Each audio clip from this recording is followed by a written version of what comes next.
तरक्की और खुशहाली है, गरीबों के चेहरे पर मुस्कान है।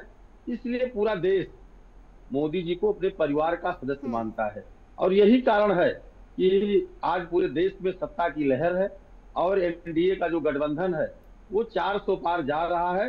आज जब 70% लोकसभाओं का मतदान हो रहा है, तो भारतीय जनता पार्टी कह सकती है कि भारतीय जनता पार्टी एक अच्छी मेजॉरिटी के साथ चुनाव जीतने जा रही है। और उसका जो 400 पार का नारा है, उस नारे में मजबूती मिल गई है। वो नारा संकल्प की तरह लोगों ने ले लिया है। इसलिए मोदी जी का चाहे रोड शो हो, चाहे उनकी सभाएं हो, और चाहे उनकी बात जनता से हो, सब में जनता भारी उत्साह के साथ उनसे जुड़ती है। और इसीलिए जनता के मन में मोदी है और मोदी के मन में जनता है। चलिए ठीक है, तो लगातार प्रधानमंत्री मोदी के रोड शो पर भी नजर हमारी बनी हुई है। हमने सुना जिस तरीके से कॉन्फिडेंट यहाँ पर बीजेपी नजर आ रही है। आपके पास आते हुए डीपी यादव जी सपा प्रवक्ता हैं, देखिए जिस तरीके से बीजेपी कॉन्फिडेंट नजर आ रही है, और हो भी क्यों ना, क्योंकि 96 सीटों में से 42 सीटें पिछली बार बीजेपी जीती थी। तो आप किस तरीके से 96 सीटों का ये रण देख रहे हैं? 13 सीटें उत्तर प्रदेश की बहुत अहम है, आपके पार्टी के सबसे बड़े नेता की साख भी यहाँ पर दांव पर है। डीपी यादव जी, आपको आवाज मिल पा रही है? डीपी यादव जी, आपकी आवाज म्यूट है, उसे अनम्यूट करिए। डीपी यादव जी, आपकी आवाज अनम्यूट कीजिए उसे जी। बोलिए डीपी यादव जी, जवाब दीजिए। चलिए, आपकी आवाज नहीं मिल पा रही है। अशोक राजपूत जी, आपके पास आते हुए देखिए जिस तरीके से बीजेपी बहुत कॉन्फिडेंट नजर आ रही है 96 सीटों को लेकर, और उत्तर प्रदेश की अगर हम बात करें तो 13 सीटें हैं यहां पर, और लगातार कन्नौज सीट एक हॉट सीट मानी जा रही है। सुब्रत पाठक जो है, पिछली बार उन्होंने डिंपल यादव को यहां पर करारी शिकस्त दी थी, और इस बार सपा सुप्रीमो खुद यहां से चुनावी मैदान में है। तो क्या लग रहा है कि सुब्रत पाठक जो है, उन्होंने जो उनका कार्य रहा है वो एक बार फिर से यहां पर जीत हासिल कर पाएंगे? क्योंकि समाजवादी पार्टी का तो गढ़ ही है, पिछली बार मोदी लहर में बहकर चला गया था बीजेपी के पास, लेकिन फिर से उसे हासिल करने के लिए अब सबसे बड़ी जो हस्ती उतर आई है।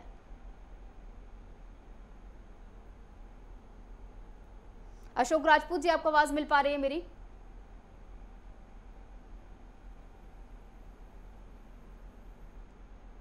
आपकी आवाज नहीं पहुंच रही है अशोक राजपूत। उत्तर प्रदेश में आधे से ज्यादा वोटिंग हो चुकी है।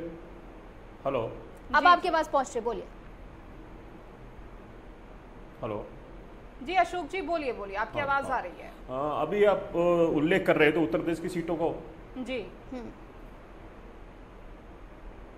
चलिए एक बार मैं अपना सवाल दोबारा दोहरा देती हूँ। देखिए कर रहे थे करीब 13 जो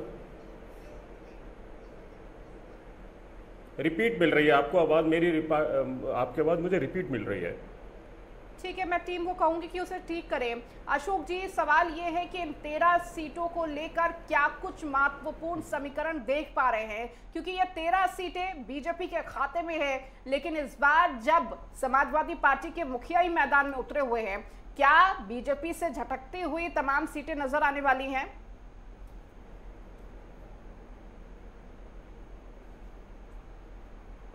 देखिए, ये जो जिस इलाके में ये चुनाव हो रहा है, और जिधर ये वाला ये महत्वपूर्ण किया है इन्होंने, खासतौर से कन्नौज को, अखिलेश यादव ने ये एक तरह से ये एरिया लग रहा था कि मतलब एक तरह से ये एरिया ये माना जा रहा था कि अभिजीत क्षेत्र मान रहे थे।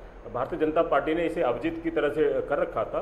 अखिलेश यादव को लगा भी था कि भाई जब ये ही हमारा, क्योंकि उनके क्षेत्र जुड़ा हुआ था, पिछले बार उन्होंने उसमें जीत भी मतलब कहना चाहिए अपनी बढ़त दर्ज कराई थी, लेकिन वो दर्ज के रूप में उसका कोई फायदा नहीं हुआ। और अब जब फायदा नहीं हुआ तो फिर अखिलेश यादव ने अपनी खुद प्रत्याशी हो गए हैं, और जो पिछले बार जो कन्नौज सीट को भारतीय जनता पार्टी ने कब्जा किया था लंबे समय बाद, जिसे उसका फायदा उसको मिला उनको, है ना। तो अब जब उनको ये फायदा मिल गया है तो अब उसको मेंटेन करना है, उनको मेंटेन करने में। लेकिन अखिलेश यादव के चुनाव आ जाने बाद आज जो दिन भर में जो वोटिंग हुई है, उस वोटिंग में जो पहले तो अखिलेश यादव बहुत वैसे डिफेंसिव थे, और परेशान भी थे, क्योंकि उन्होंने सुबह ही कहा कि परेशान किया जा रहा है, ये किया जाता है।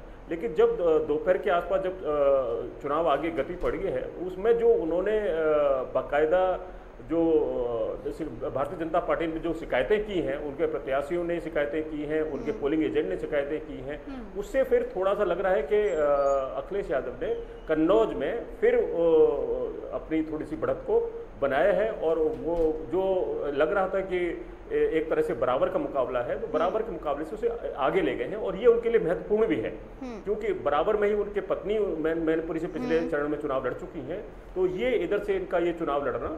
और फिर क्योंकि पहले तो ये उनकी तरफ से कहा गया कि पुलिस परेशान कर रही है, ये कर रही है, लेकिन फिर जैसे समाजवादियों का एक अंदाज है, पहले रोना धोना करते हैं, फिर बाद में झगड़ते हैं। तो झगड़ने वाली फिर स्थिति में आ गए जो मतदाताओं का। और भारतीय जनता पार्टी ने चुनाव आयोग तक को शिकायत की है कि फला फला जगह है और लोग बाहर से आए हुए हैं, इस तरह की स्थिति है।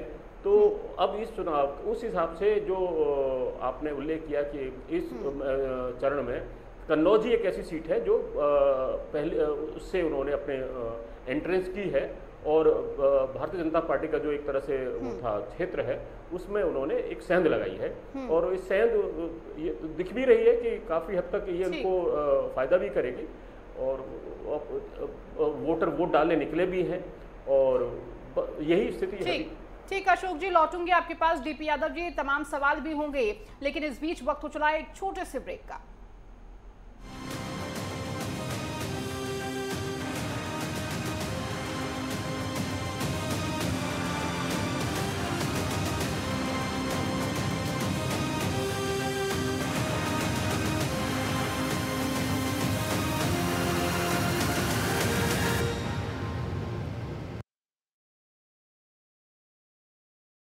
भी मेहनत करने में या जरा सा भारतीय जनता पार्टी चूक जाएगी तो वो।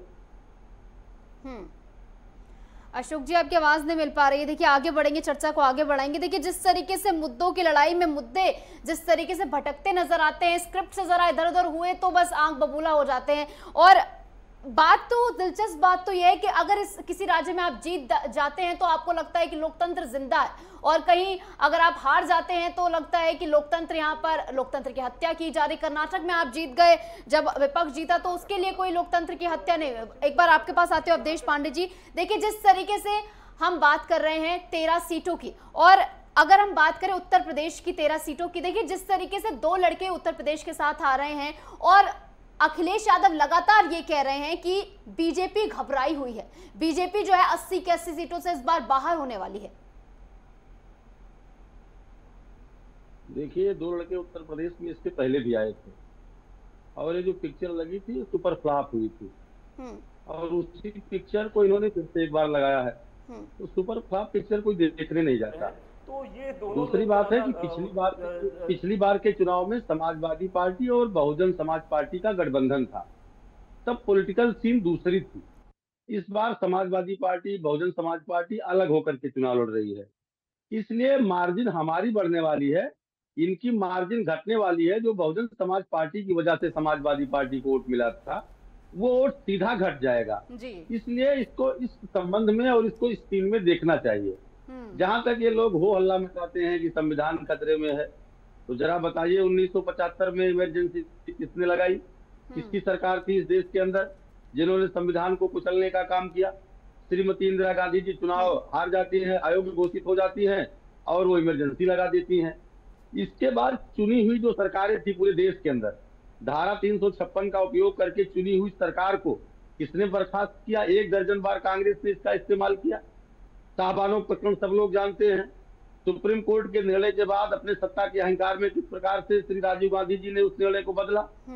संविधान के कितने संशोधन किए कांग्रेस पार्टी ने, और मनमोहन सिंह की जो चुनी हुई सरकार थी उसके कैबिनेट का फैसला फाड़ करके टुकड़ों टुकड़ों में राहुल गांधी जी फेंक देते हैं और कहते हैं कि भारतीय जनता पार्टी संविधान को खतरा डालना चाहती है। आज तो रायबरेली में राहुल गांधी कहते हुए नजर आए हैं कि अगर इनको 400 पार करा देंगे तो ये संविधान को फाड़ के फेंक देंगे।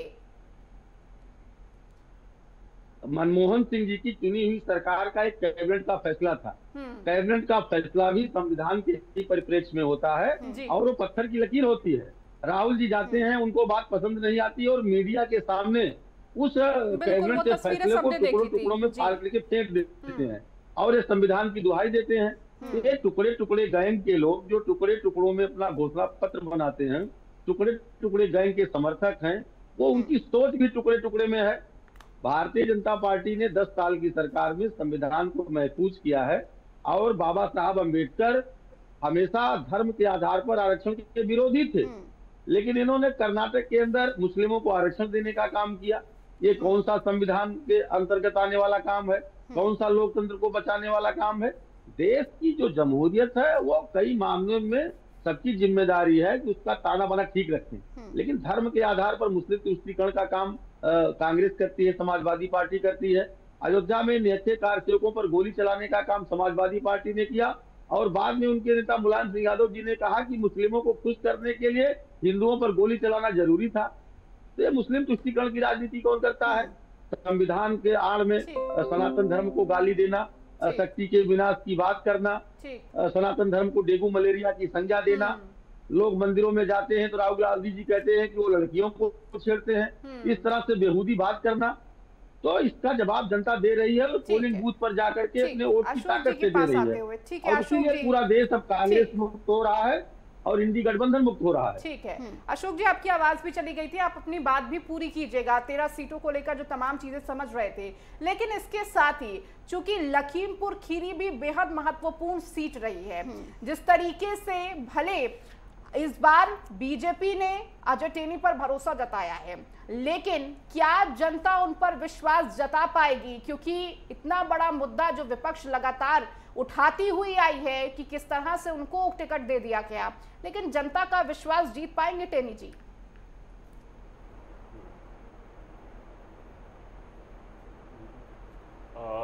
ऋतु आप सही कह रही हैं, लेकिन भारतीय जनता पार्टी ने नेतृत्व ने खास तौर से अमित शाह के जूनियर हैं टेनी मिश्रा जी, उनके जूनियर हैं और जूनियर होने के नाते उन पर भरोसा दिला के और उनके यहाँ चुनाव प्रचार करके मुख्यमंत्री ने भी चुनाव प्रचार किया और उन्होंने किया और उस तरह से ये महसूस कराया कि और उस समय पर जब एक सीए का और किसान उसका आंदोलन चल रहा था, उस दौरान जो ऐसे लग रहा था कि बिल्कुल इस पूरे बेल्ट में, तराई की बेल्ट में भारतीय जनता पार्टी साफ हो जाएगी। उसके बाद 2022 का चुनाव हुआ, मैं आपको ऋतु उल्लेख करना चाहूंगा कि वहां 10 विधानसभा सीटें, 10 की 10 विधानसभा सीटों पर भारतीय जनता पार्टी ने क्या नाम है कब्जा किया।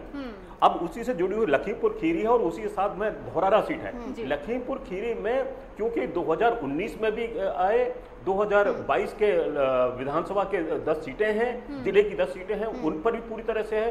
तो भारतीय जनता पार्टी ने या जो मिश्रा, ये क्या नाम है अजय मिश्रा टेनी ने को कहीं किसी तरह से मतलब कह नहीं सकते कि वोटर ने ऐसा, तो ऐसी भी कोई वोटर ने कहीं कोई नाराजगी नहीं जताई है, कहीं घेराव नहीं किया है, कहीं उनका किसी तरह से ऐसी चीजें नहीं आई हैं जो उनको लेकर के, बस यही है कि वो अपने कार्यशैली है, अपने तौर तरीके हैं और भारतीय जनता पार्टी के साथ। लेकिन विपक्ष तो इसको लेकर लगातार हमलावर है ही ना अजय मिश्रा टेनी को लेकर। चलिए ठीक है, वक्त हमें इतने की इजाजत देता है। बहुत बहुत शुक्रिया आप सभी का हमारे साथ जुड़ने के लिए और तमाम चर्चा के लिए। इस बीच रुक रहे हैं छोटे से ब्रेक के लिए, लौटेंगे कुछ ही देर में।